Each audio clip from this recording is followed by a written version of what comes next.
Amreli market યાર્ડમાં જણસી લઈ જતા ખેડૂતોને જીએસટીના અધિકારીઓ રસ્તા પર ઊભા રાખી હેરાન કરતા હોવાની રાવ સાંભળી છે।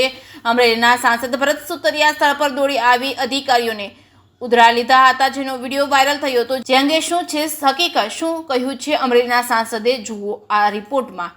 અમરેલી માર્કેટ યાર્ડમાં ગઈકાલે ખેડૂતો જણસી લઈને વેચાણ માટે લઈ જતા હતા। તે દરમિયાન જીએસટીના અધિકારીઓ જે અમદાવાદથી પોતાના દૈનિક તપાસ અર્થે આવ્યા હતા, તેઓએ રસ્તા પર જણસી ભરેલા વાહનો રોકી ખેડૂતોને પરેશાની થાય તેવી કાર્યવાહી કરતા હોવાની રાવ કરતા અમરેલીના સાંસદ સ્થળ પર પહોંચ્યા હતા। જીએસટી અધિકારીને ખખડાવ્યા હતા। ભવિષ્યમાં હવે ખેડૂતોને રસ્તા પર હેરાન નહીં કરવાની કડક સૂચના આપી હતી। ત્યારે અધિકારીઓએ પણ વાતને સહમતિ આપી ત્યાંથી તપાસ કરી નીકળી ગયા હતા। જે અંગે આજે અમરેલીના સાંસદે ખેડૂતોના હિતલક્ષી જે પણ કરવું પડશે તે કરવા જણાવ્યું હતું। જે કે સિંગુજાતી સાથે જૈનિક સોજિત્રા, અમરેલી। ગઈકાલે જે ઘટના ઘટી હતી ખેડૂતોને લઈને શું હતી?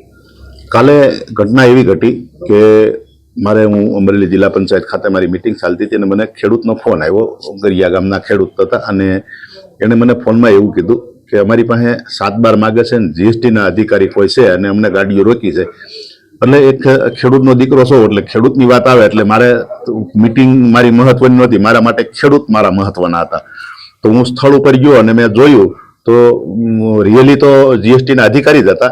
અમદાવાદથી ટીમ આવી હતી, એની જે અટાણે તપાસ ચાલતો હોય તે તપાસ માટે આવી હતી।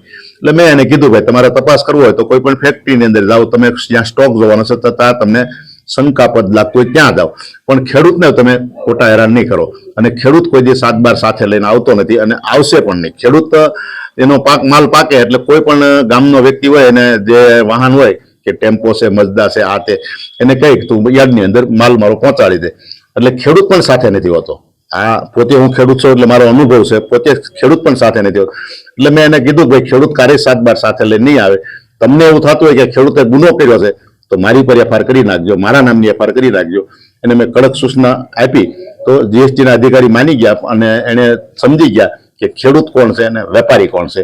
એટલે સ્થળ ઉપર જ અમારો ખેડૂતને જવા દેવામાં આવ્યા અને વેપારી જે હતા એના કાગળ તપાસ કરી અને વેપારીને પણ જવા દેવામાં આવ્યા।